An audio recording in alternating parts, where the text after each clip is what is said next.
जो मेरा उत्साहवर्धन किया उसके लिए सारी कांग्रेस पार्टी और जितने भी समर्पित कार्यकर्ता हैं वो आज अपने आप को गौरवान्वित महसूस करते हैं। राहुल जी करीबन पौना घंटा के करीब रुके गुड़गांव। 15-20 मिनट मेरी उनसे बातचीत हुई।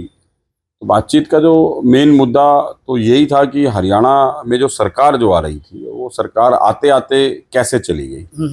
तो वो एक बहुत बड़ा मुद्दा है और मुझे ऐसा लगता है जो मैंने राहुल जी के सामने रखी कि वोट चोरी का जो मुद्दा है वो हरियाणा में भी बहुत बड़े खेला यहाँ पर सरकार ने खेला है।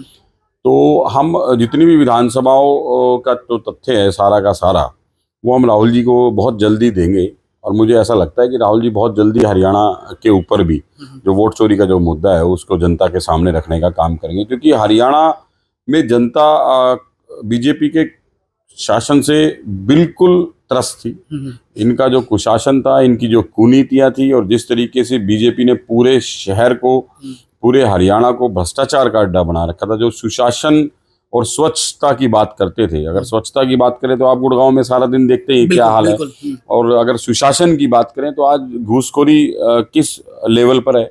हरियाणा के अंदर 32 बार एग्जाम पेपर जो लीक सरकार है, इनकी पेपर लीक हुए, युवाओं के साथ जिस तरीके से धोखा बार बार हुआ, किसानों के साथ हुआ, महिलाओं के सम्मान के साथ हुआ, पहलवानों के साथ हुआ, छोटे उद्यमियों के साथ हुआ, व्यापारियों के साथ हुआ, तो वो अपने आप में हर वर्ग इस सरकार से परेशान था। और हम बिल्कुल आते आते जो हम रह गए वो एक बहुत बड़ा विषय था मंथन का कि ऐसी क्या कमियां रही।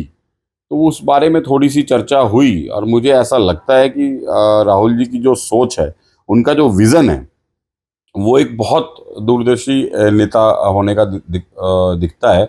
जैसे उन्होंने जीएसटी के बारे में कही और आज 8 साल के बाद सरकार को अमेंडमेंट लाना पड़ा। उन्होंने काले कृषि कानून के लिए कही कि आपको वापस लेना पड़ेगा। उन्होंने जाति जनगणना के लिए कही कि आपको ये करानी पड़ेगी। तो सरकार हर मुद्दे पर बैकफुट पर आई। कोविड में उन्होंने कहा, उन्होंने नोटबंदी पे कहा कि आर्थिक मंदी आएगी।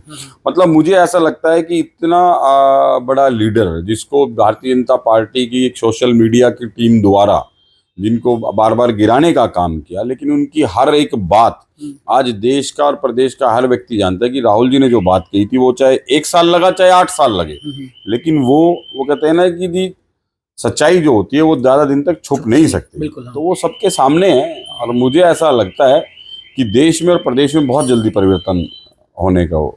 अगर बिहार दौरे की बात की जाए, जिसके बाद राहुल गांधी जी लगातार अपना दौरा कर रहे हैं और उसके बाद अब वो हरियाणा में एकदम से आते हैं और आने के बाद एक छोटी सी मुलाकात आपके साथ उन्होंने करी, क्योंकि कहीं ना कहीं हरियाणा के प्रदेश अध्यक्ष की बात की जाए या बाकी एक पदों की बात की जाए तो सभी पदों को लेकर के भी आपसे कोई चर्चा हुई है उनकी? और क्योंकि दीपेंद्र हुड्डा को भी एक युवा के तौर पर देखा जाता है, तो ऐसे में क्या कुछ बातचीत सामने हुई है? क्या कुछ खुलासा ऐसा हो आने वाले समय में देखा जा सकता है कि कुछ नया नाम, नया चेहरा हमारे हरियाणा को देखने को मिलेगा कांग्रेस की तरफ से?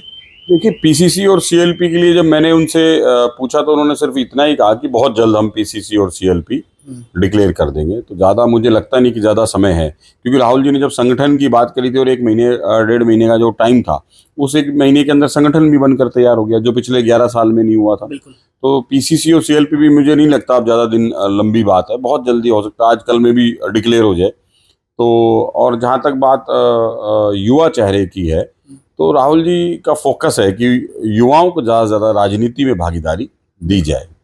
पहले भी इसको लेके चर्चा हुई है, क्या कुछ नाम साफ हो पाए हैं इस बार?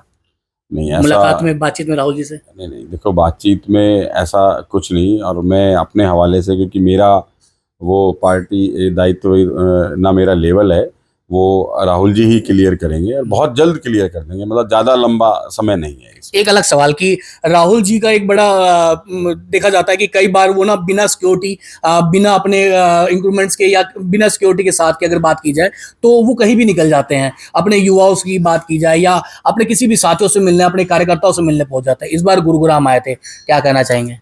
क्योंकि राहुल जी की सादगी जो है वो उनको अलग, लोगों से अलग करती है, नेताओं से अलग करती है। जिस तरीके की सादगी का जीवन वो व्यतीत करते हैं, और वो सादगी का जीवन इसलिए नहीं कि मीडिया में दिखाना है। जिस तरीके से मोदी जी का पूरा एक प्रोटोकॉल होता है, एक चैनल होता है कि ये तैयार होना है, ऐसे घूमना है, मीडिया फोटो कैमरा यहाँ से हटाना है, वो बहुत सादा जीवन व्यतीत करते हैं। उनका विजन है कि सादा जीवन उच्च विचार। वही सादगी का प्रतीक है कि वो छोटे से छोटे कार्यकर्ताओं को हाथ मिलाकर मिल लेते हैं।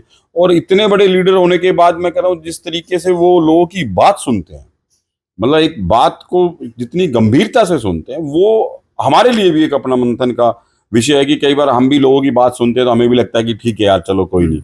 लेकिन राहुल जी के साथ ये नहीं है। इतने बड़े लीडर होने के बाद भी वो लोगों की बात को गंभीरता से लेते हैं, बिल्कुल आपने गंभीरता से सुनते बिल्कुल बड़े लीडर की बात कही। तो ऐसे में ये थोड़ा सा कई सारे लोगों को बात हजम नहीं हो रही है मनीष जी कि आपके ही कांग्रेस के कई बड़े नेता जो हैं वो उनको कॉल नहीं किया गया और मनीष जी को कॉल किया गया कि भाई आप आ जाओ, मैं गलेरिया में आया हूं और डिनर करते हैं और बातचीत करते हैं।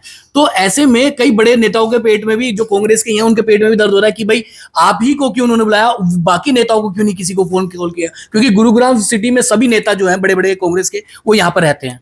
ऐसा नहीं है कि मुझे कॉल करके बुलाया गया। मुझे कॉल आई कि ऐसे ऐसे राहुल जी यहाँ पर आए हुए हैं। मैं वहाँ पहुँचा। जब उन्होंने मुझे देखा तो वो मुझे व्यक्तिगत रूप से थोड़ा सा जानते हैं। मैं ये कहूँ कि बहुत ज़्यादा जानते हैं, मुझे थोड़ा सा व्यक्तिगत रूप से जानते हैं। और उनकी एसपी जी की जो सिक्योरिटी थी और जो लोकल प्रशासन की जो सिक्योरिटी थी, जब मैं वहाँ पहुँचा तो मुझे उन्होंने अंदर जाने दिया।